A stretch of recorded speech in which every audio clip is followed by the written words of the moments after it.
Hello,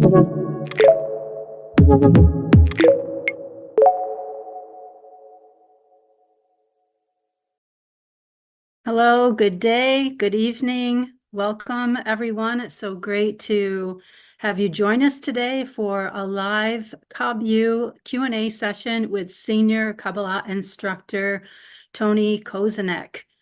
If you have a question for Tony, please post it in the chat. We have a great tech team here that we're so grateful for. They make the whole session really happen behind the scenes. So if you do have a question, post it in the chat and we'll be asking it here. Also, I see some viewers are already sharing where they're tuning in from today. We have Austin, Texas, Utah, Berlin, Germany, Portland, Oregon, Northern Ohio, North Carolina, Louisiana, the US, and the Netherlands. Please keep sharing. That's great. I'll read some more of those a little bit later on. So again, thank you to our tech team. We can't do this without them. And Tony, feels like a family reunion. So great to be with you today and have you back in action. Yeah. It feels like I've forgotten how to ride maybe, but I've gotten on, at least I'm getting on a pony, and I hope that my vocal cords hold out. I'm pretty sure that they will, and I'm really happy to be back. And with the friends who put this broadcast together, they're really an amazing group of people.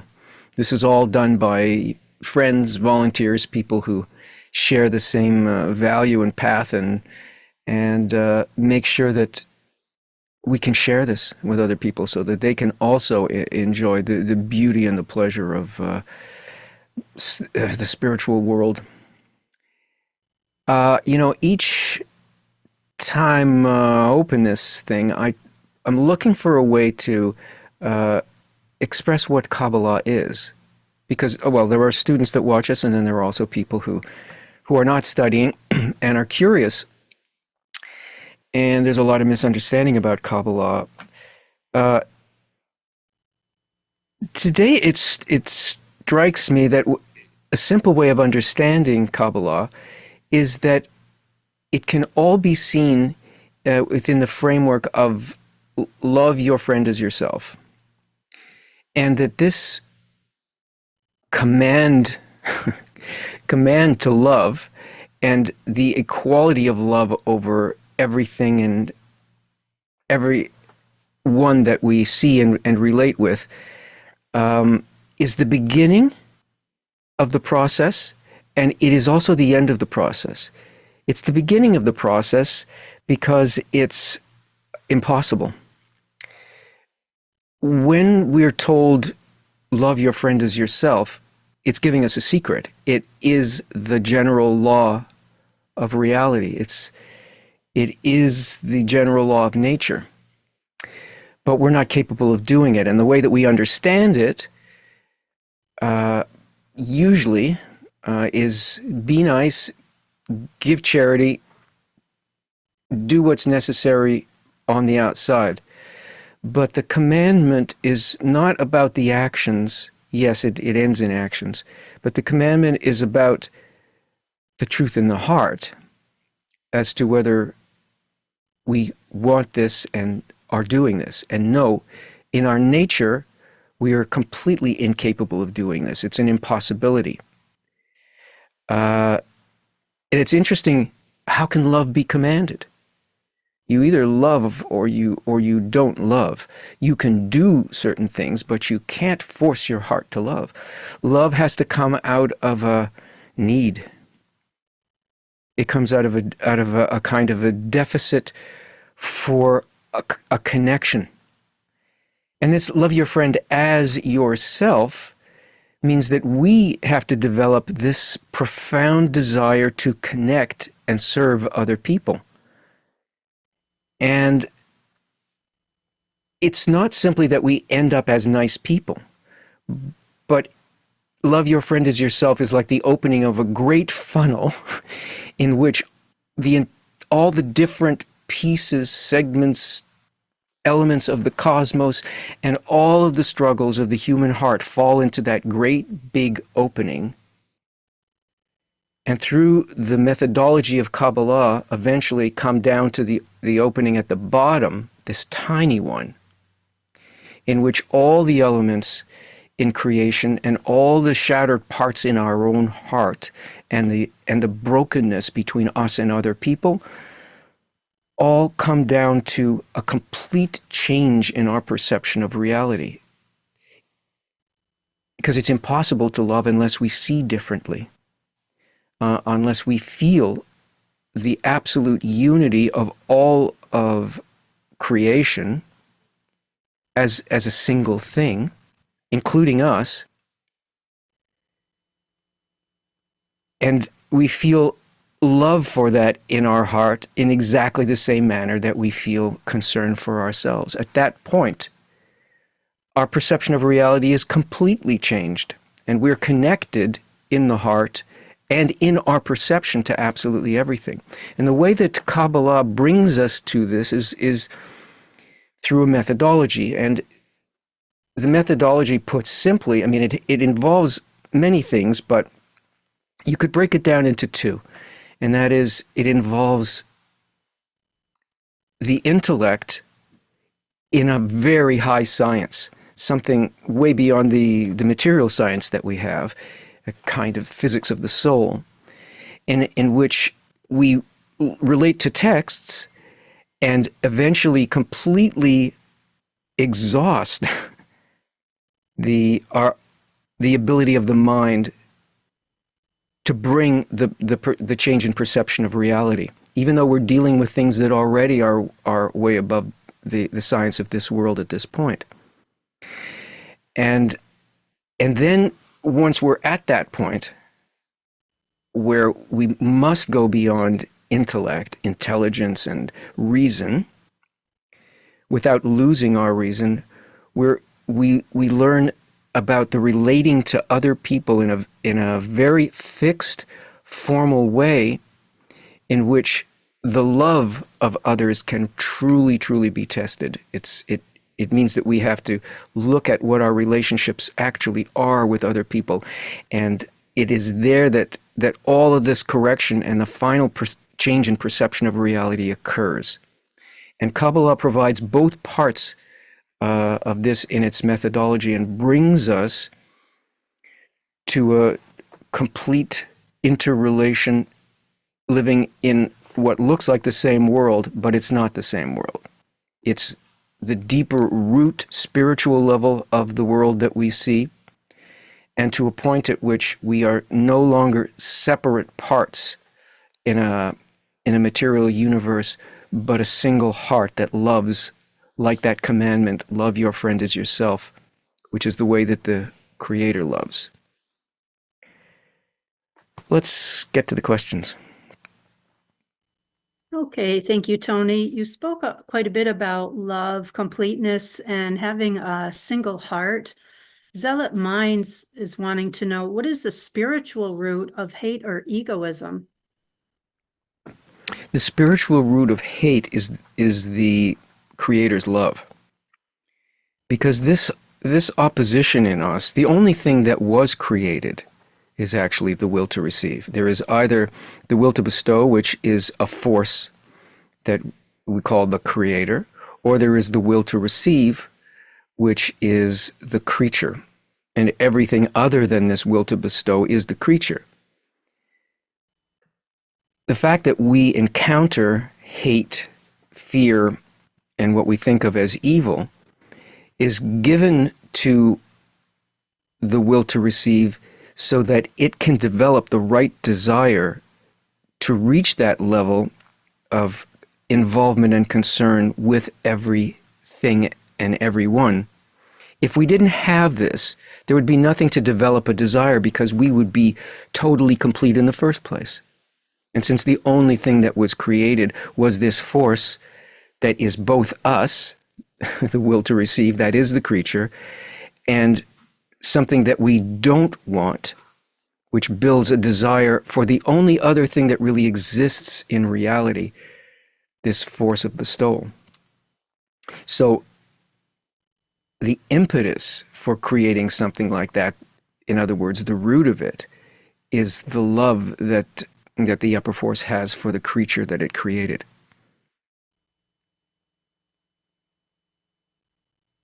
Hey, thank you, Tony. The next question comes from Spanish viewer Moises Beretes. Could you please explain to us, according to Kabbalah, what are good actions? Good actions are actions that connect us with others, that are done for the desire to grow in relation to the will to bestow, and actions that move us towards embracing that unity. Any action that is a lazy action that goes against it, or where we miss the mark, or it's done for some personal or selfish reason, or just some thoughtless reason, that's considered that it's missing the target, and that's what's considered evil in terms of our development. It's purposeful, but a good act is one that is aimed at correction and connection. Moses also has a second question I see here that just came in. Actually, there's a couple questions about love, Tony. Moses wants to know, is love just a feeling? No. Love is a force that bridges things that are apparently separate. It runs through from the spiritual into the physical, and it's the force that overcomes hate and disconnection. The kind of love that we think about generally is the kind of love where we are trying to bring pleasure to ourselves through an association that makes us feel good. And of course, that's a feeling. But real love can have a completely opposite feeling. It can have the feeling that you don't want anything to do with the one that's right before you, and yet there is a higher value connecting both of you that has nothing to do with either the positive feeling of I want to be close to this person, or the negative feeling like I want nothing to do with this. The need that exists in the other and the service of that need, whether it's a need in the heart, emotional support, or physical help, or all that, that willingness to act over our own considerations of our own ideas and feelings, that is love. There's another feeling that emerges after doing that, which is a pleasure in giving, but that's not there when we're confronted with the question of will we love in this moment.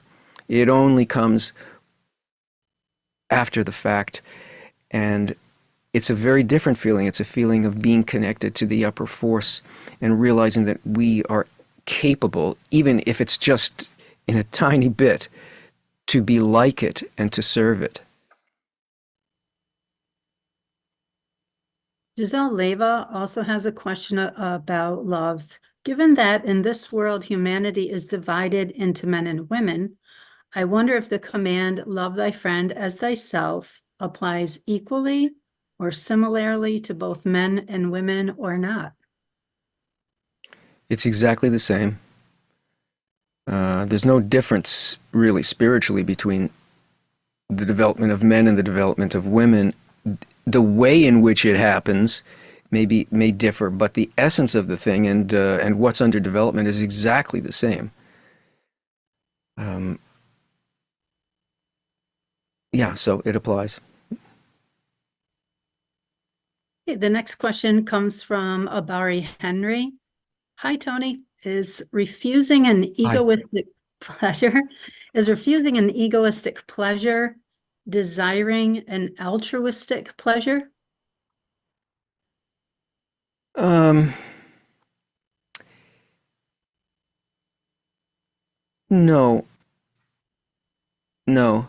Um, these are things that you need to try, sort it out, uh, see what that means to you and what you get out of it, and whether that's the real way or not.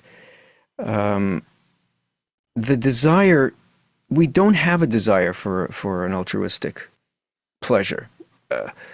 We don't even we don't even have the desire to have the desire. That's what we're working on at first.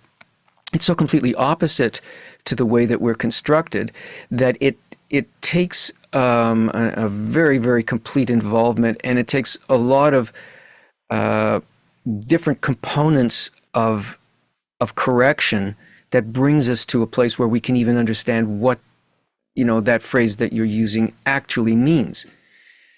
But if you're in the right environment, you will constantly be directed towards that, and you're going to find that out. I can't tell you what that is because it'll actually misdirect you.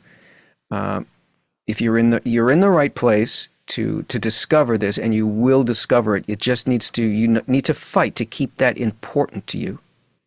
And the more you keep that in front of you and don't want to be put off from that, no matter what happens, the closer and closer you get to being able to make the distinction between whether such a desire exists in you or could possibly exist in you, or where it might exist in relation to you and other people. And by the way, it doesn't exist just in us. It exists between people. It's not like we can find it beforehand. We find it, whatever that is, we find it in the action, not in the our conception of the action. And the action is in action, both in the heart and sometimes physically as well. Tony, the next question comes from Major, a Spanish-speaking friend. We feel the fear of the Creator. Therefore, I should love my friend. But the reality is that I don't have the desire or the strength to activate love because the negative feeling takes hold of me. Can you comment on that, please? Please read it again. Sure. We feel the fear of the Creator. Therefore, I should love my friend, but the reality is that I don't have the desire or the strength to activate the love because a negative feeling takes hold of me. It's not up to us to activate or succeed at all. It's only, like everything else that we do in life, it's only up to us to put in the effort to try to find our way here. The completion of a love that is a love of bestowal and that is so complete, it's not us. That is the Creator. That step that brings us that connection on the highest level is something that is an action by the Creator. What we're really doing is putting in efforts to be able to annul to the truth that is, no matter what I think, His love exists. It's really more a matter of faith than it is a matter of being smart or being strong or anything like that. We're really, in our actions, we're simply praying for a response. I'm doing this thing not because I think I can succeed in it. I'm doing it because it's creating a need in me to turn to the Creator and ask that force to do the love, and I will submit, I will annul to this action of love, and we keep trying over and over again. And yes, you feel all these things in the way. The reason that you feel it in the way is because the Creator's already working with you, and is giving you a kind of a help against you that will make you turn and ask for the help. And the more resistance you get, the more complete the need and the more whole the request is. This is what we're trying to develop. We're not trying to develop a superpower. We're trying to develop a relationship, a real relationship with the upper force through our relationship with people. Mary? Thank you, Tony. Jamie Velasquez, also a Spanish viewer, has a question about the upper force. Taking into account that Ein Sof is not a being or an anthropomorphic God, which means infinite light, force, omniscient energy, what is meant by pleasing the Creator? Becoming like the Creator, becoming like that force, wanting to not think about myself, but to function for the good of others. But beyond that, the good of the whole. Well, we don't know what the whole is. We don't have sensation of the whole and all that, but we want to. So bringing contentment to the Creator is fulfilling what the thought of creation that was there originally, to create a creature and to bring it to bring the creature to a level in which it also functions without limitation, where love, there is no limit to love. This is what Ein Sof is. There's nothing that determines when you will love, why you will love. It's all, and I mean by love, I mean you can mix truth in with that, but it's the action is not of giving, is not limited by anything, not by fear, not by the fact that I'm a creature, not by anything. And why? Because basically we're annulling to this force that is already giving. It's giving to us, it's giving through us, but our perception says no, no, no, no, because I don't feel it in a particular vessel. I don't get confirmation of the work that I've done in my vessel of reception. Bringing contentment to the Creator means to depend on, not on my vessel, but to do an act only to fulfill the original thought of creation, which is to, yes, I want to be fulfilled and be, what would you call it, a channel of this light and love that is the Creator. Hey, Tony, a question on self-determination and personal correction is coming from Claudia de Murillo, Spanish-speaking friend. If in life what you have thought you decide, you don't decide because it doesn't turn out as you expected, is that what we could consider a personal correction? It's a personal correction if you then attribute it to the Creator. That our choice, the only thing that our choice is how much we do or don't agree with what the truth of our existence is. The truth of our existence is revealed to us. It's part of the process. And we can say we want this, or we are this, and we're planning this. But everything is already in complete fulfillment, and we're being brought to it in frames, like the frames of a movie. 24 frames in a second. Tick, tick, tick, tick, tick, tick, tick, tick, tick. And each one of those things for us is like, now I think that reality is this, and I'm going to do this. Tick. Now I think reality is this, and I'm going to do this. But the entire film and all the frames already exist, and they belong to the upper force, and the only thing that they're doing is bringing us into a complete connection with his truth, with the only truth, which is unlimited. So what we think we want, at the beginning of the path, is usually not at all aligned with the Creator's plan, let's call it a plan, or with the truth of what our lives are and are becoming. So it becomes a correction when we begin to see the things that happen in our life as being another frame in his film, not in our design, because we have no control over anything.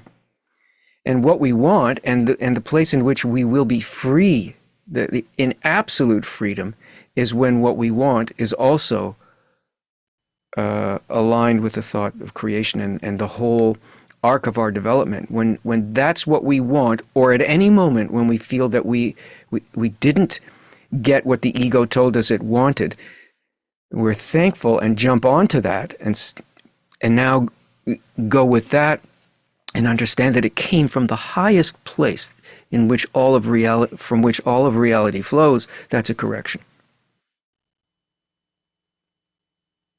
Okay, next question is about bestowal from John Colvard. Hey, John.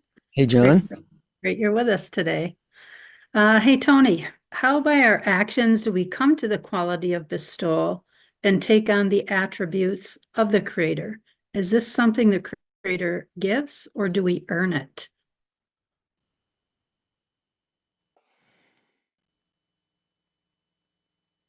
It's something the Creator gives, but it feels like we're earning it because we're being sort of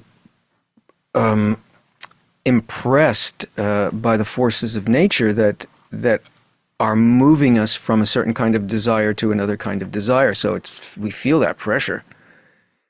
But in the end, it was always going to be that way, and it's a matter, as I said, it's a matter of acceptance.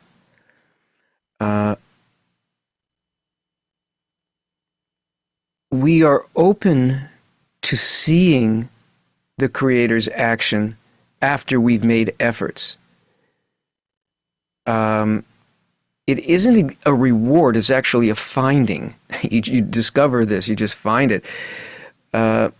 Because the effort itself did not produce the result. It produced the openness in us to see what is before us.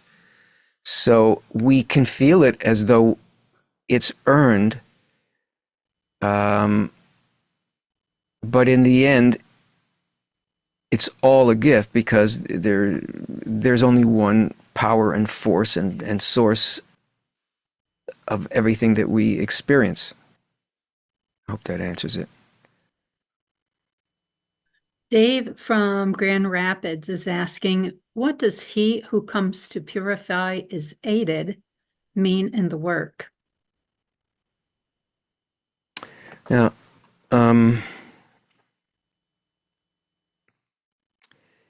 if we are trying to make these corrections, if we're asking so that we can develop bestowal,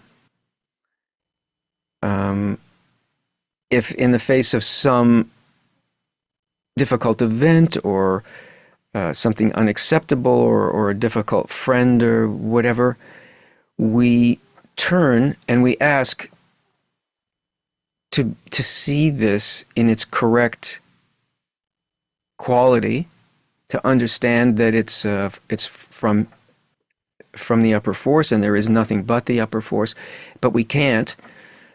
That request is a purification.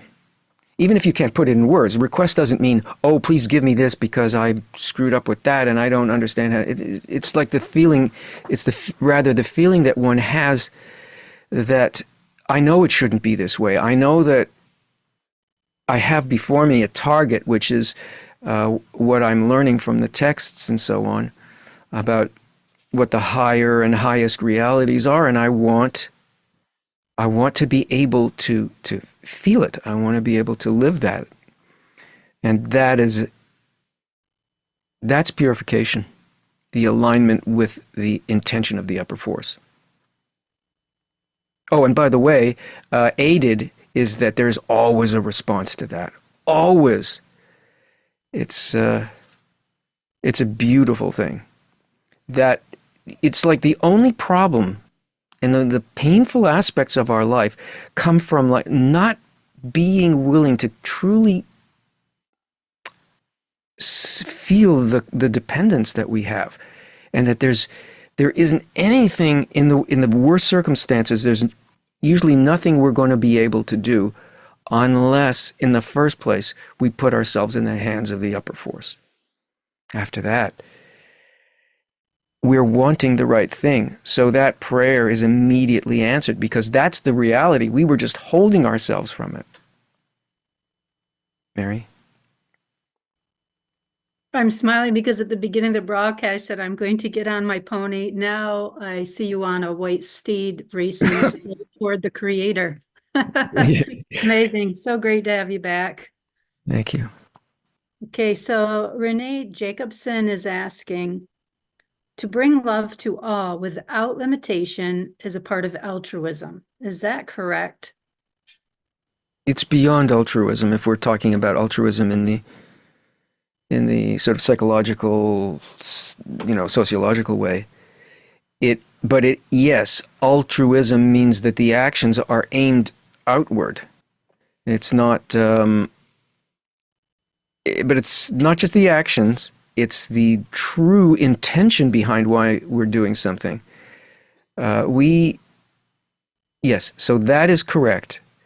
It's speaking about that, but it's speaking about a heart that is whole in that direction, and not just the actions that come from it, but a changed heart and a changed perception about why I would even want this.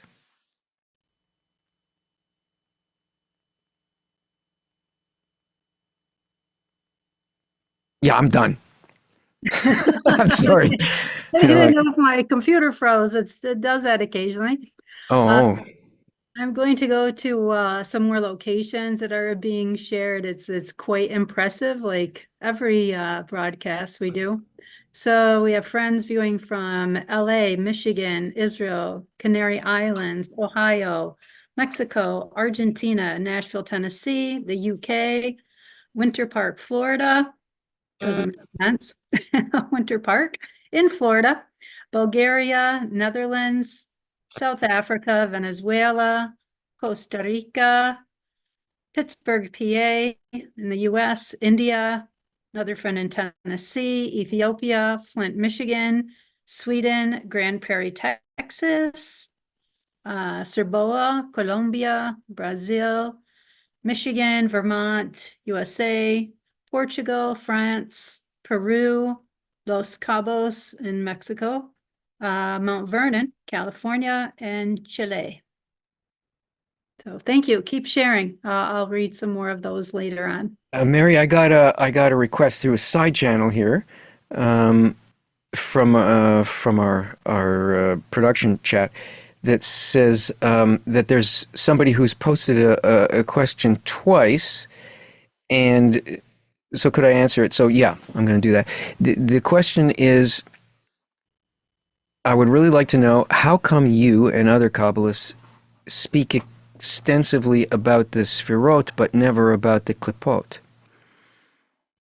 Well, you just haven't seen enough lessons and and you're not exposed to enough material to know that we do. There's not a never involved here. But Klipot, see, I don't. It's also hard to answer this question because I don't know what you understand of what Klipot is. But I can tell you that in general, it's what I've been trying to express here in another form, which is that those things that act against our connection and our correction and of our perception are Klipot. And it has to do with the intention with which we use life experience and our own desires. So it is a constant part in the explanation of how a person can undergo these changes, like in the simple explanations of what it's like to do the work. Klipot are included, but it's understood that the Klipot are not some kind of a separate agency. They are not entities of evil and anything like that. They are simply the restraining forces and the sort of opposite force of intention that aims whatever action or desire for growth and correction back at ourselves, and that we want to take a direct egoistic pleasure out of the work. That's a very simple explanation, and it's absolutely in everything that Kabbalists speak about, because that's the one thing that we really need to understand, that mechanism in nature. It's what the world in general has no grasp of at all. How we really work with that in ourselves, and how, as a result of that, the things that we see in the world change, because we're understanding that we're looking at a mechanism of nature, and we're not trying to destroy the mechanism, because we would destroy our we destroy ourselves and our civilization by doing that. So it's that's it. Hey, Tony, a related Oh, wait a minute. question. There's an answer here that it's my understanding that Klipot come mainly from Solomon's Greater Key. No, you don't understand. That's not at all correct. That's way off, and that doesn't have anything to do with authentic Kabbalah. Okay, thanks for catching that, Tony. Luke has a related question about the mitzvot, or the actions. I'm currently reading the writings of Baal HaSalam. He mentions covenants like the covenant of Abraham and mitzvot. Are these corporeal actions, or are they metaphors for states one can achieve? They are intensity of the screen, different. What is the term that he used again? The covenant between Abraham and mitzvot. Okay, covenant. Covenants are they're like it's circumcision, and all that means is that there are screens that prevent the reception of the upper light into the will to receive. It's a commitment, because the screen, which reflects the light back to its source, in other words, the love that comes down to us, is used in order to fulfill the one who is giving us the love, and that's what provides the connection between the creature and the creator. And so you could call that a state. I mean, if the screen is hard enough, that means that we are somewhere down the line in a changed perception and an enhanced connection, and our heart is changed to that degree. Mary? Hey, from a Spanish-speaking viewer, Jamie Velasquez, what does it mean that the same generation of souls is the same generation that has come back and progressed through thousands of years? Basically, it means that there's only one creature that was ever created. That creature is the will to receive. So when our way of looking at that from the shattered and egoistic point of view is that we're billions of people, and we're separated by that, and we're separated by time, which doesn't exist actually in our true state, and by many, many kinds of separation, all of those things being expressions of the will to receive, the uncorrected will to receive. So there can only be one creature. We see the creature as many people, but when we speak of reincarnation, it simply means the development of that creature to become more and more like the force that created it. We call it incarnation because we have to speak as though this separation between life and death was real, and that time was a thing, where really that's not true. In terms of the actual reality, it's only similarity or dissimilarity of form with the upper force that gives us this impression of time. So it simply means everything is one thing. And if we begin to find ourselves in a different state in apparently different conditions, it doesn't mean that we're different, that we are a different creature under development. There's only one creature under development, and all of us are that creature. Okay, coming back to the topic of Klipot, Spanish viewer Liliana Vernanzi is asking, would the screen be the Klipot? No, the screen is our resolve, our decision to not to receive into the will to receive, but to accept the light only in order to fulfill the design of creation, the thought of creation. A klipa is something that tells you to take whatever growth there is into our reason and into our personal vessels and our personal need.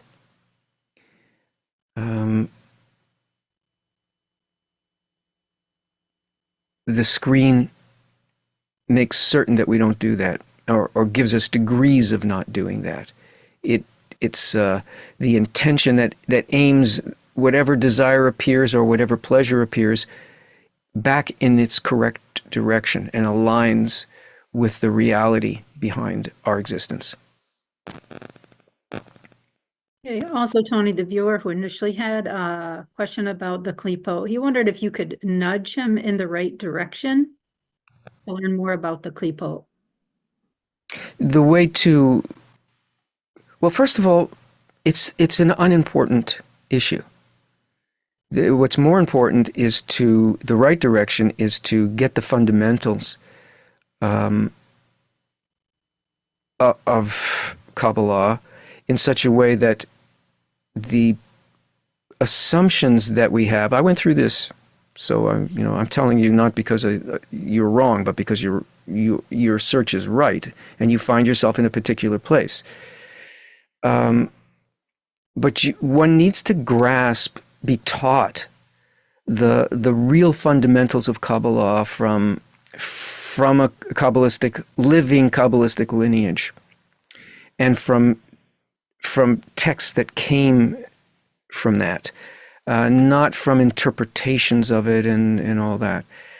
I can see by the spelling that you spelled Klipot with a Q and all that. That comes from a lineage that, I wouldn't even call it a lineage, from an interpretation that had no connection to the actual lineage of Kabbalah, but are sort of arrived at it through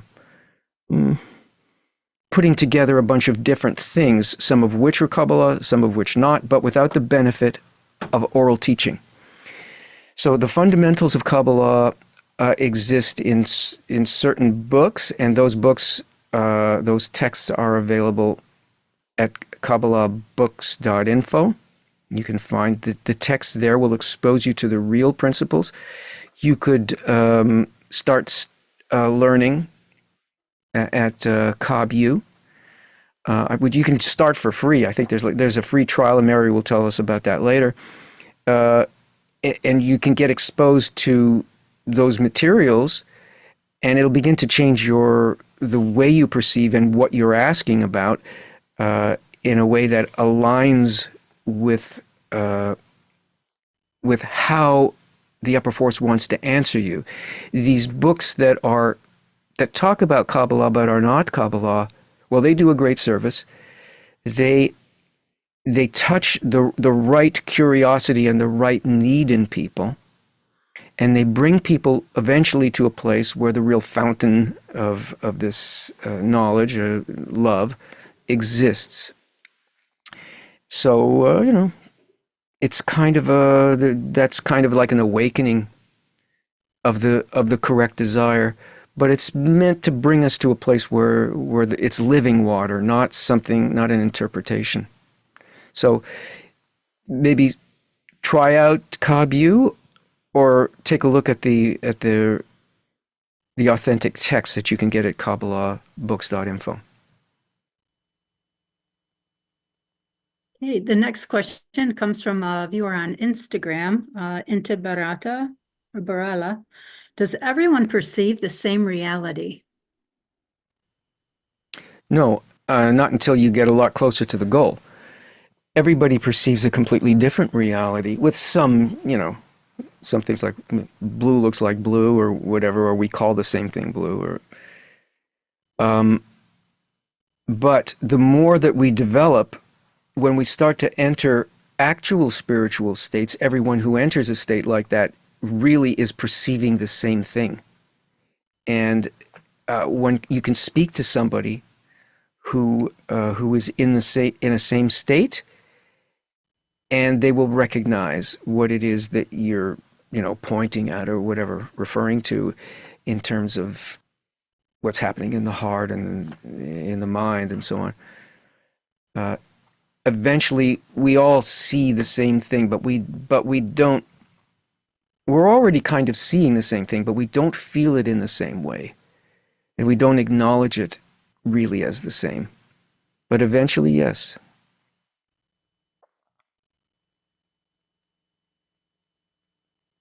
Okay, next question is from Cookie Monster. Question here. What are the first steps to get on the path connecting with the upper force for someone who has not lived well?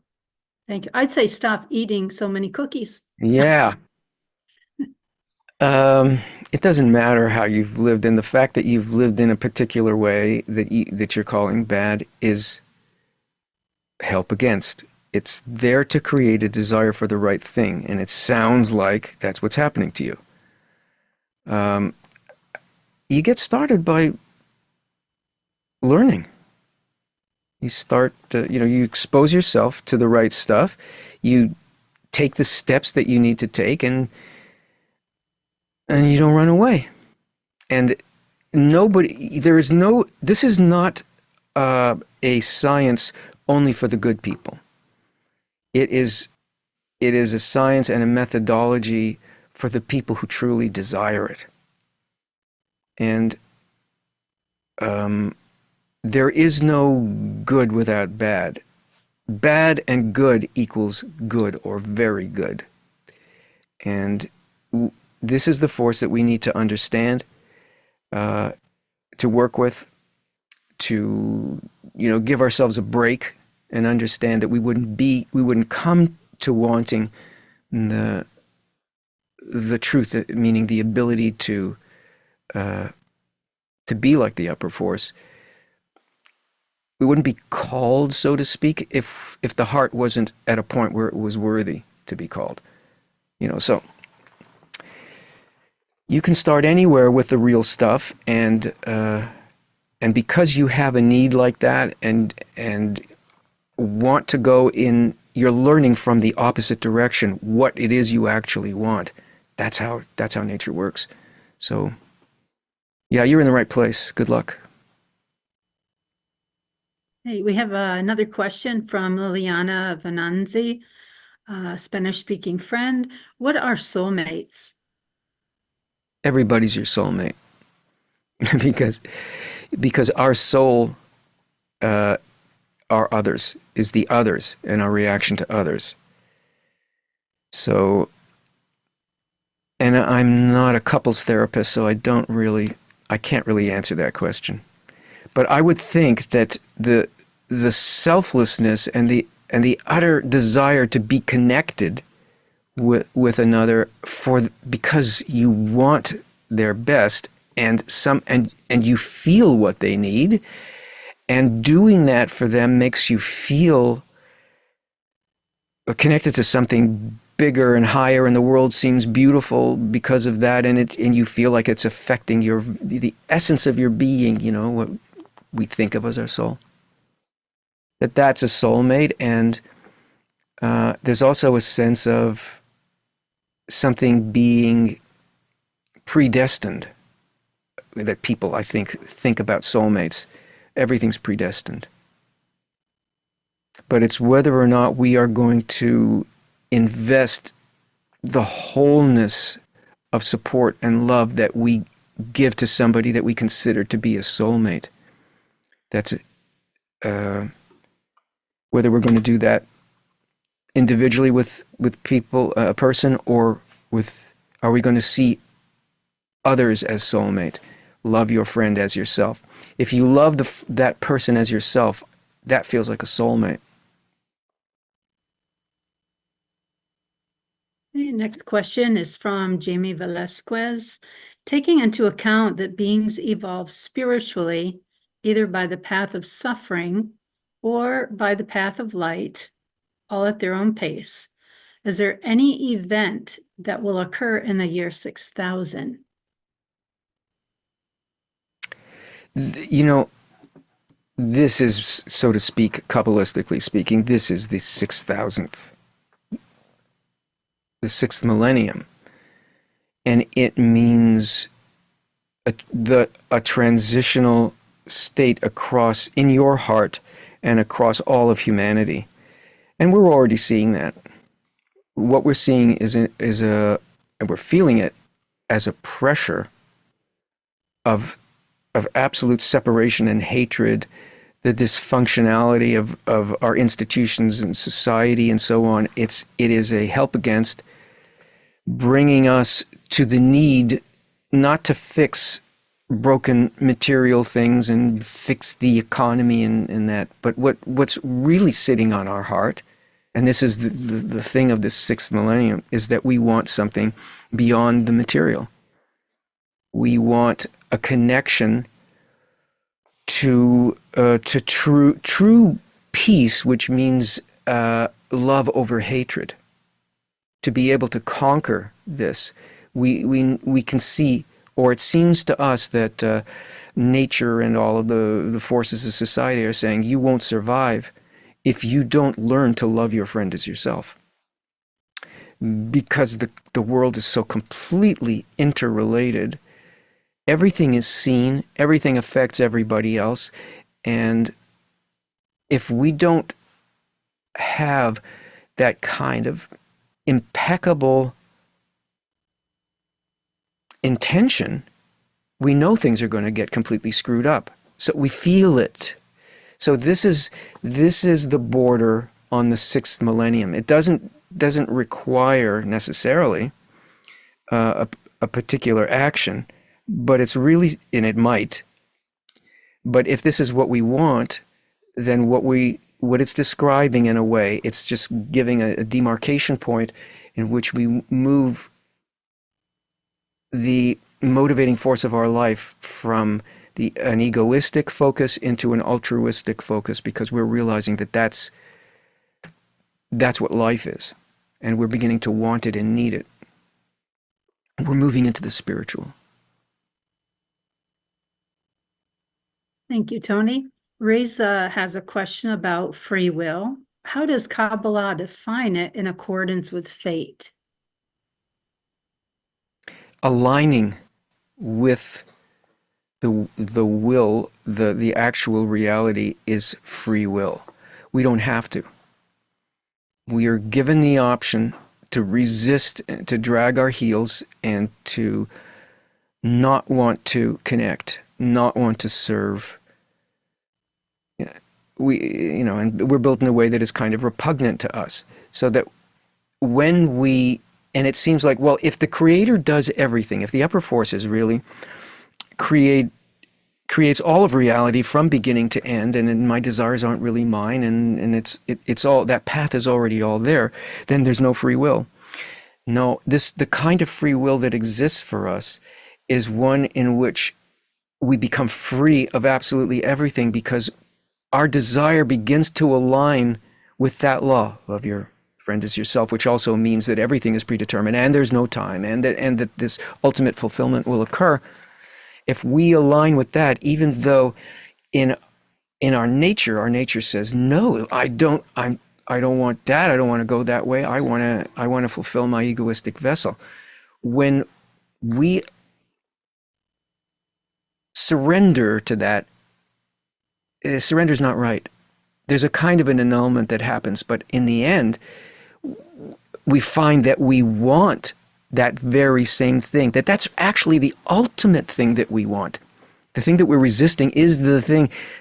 We want that more than anything. So when our desire becomes more and more like what reality actually is, we become free, totally free, because it's like your own thought, your own desire, and it becomes completely fulfilled.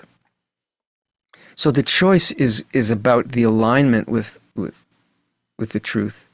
But the first step towards that is to put ourselves, is to make a choice to not be under the influence of the worst aspects of society, and to put ourselves into a good environment in which that ability to come into agreement and alignment is the principal value.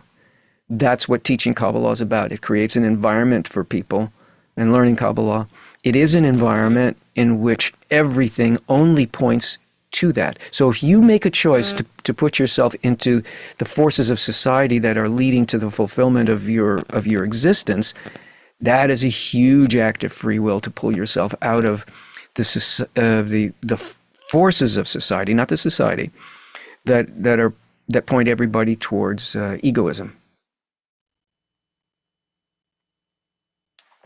Lisa also has another question. Is it right to try to deactivate our will when we face something largely beyond our control? Like in the story of Abraham when he was ordered to sacrifice Isaac. I don't know what deactivate the will means. Like, not feel the resistance? No, it's no. I think you're just using awkward terms, maybe. I'm trying to feel what you're saying.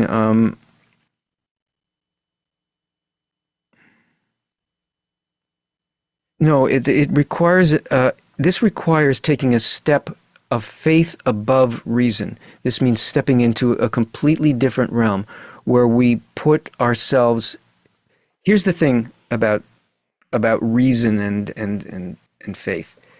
We can think and feel sometimes the greatness of the Creator, and that it's the upper force is everything. And we can say, and in Kabbalah that's called none else besides Him. Everything is Him.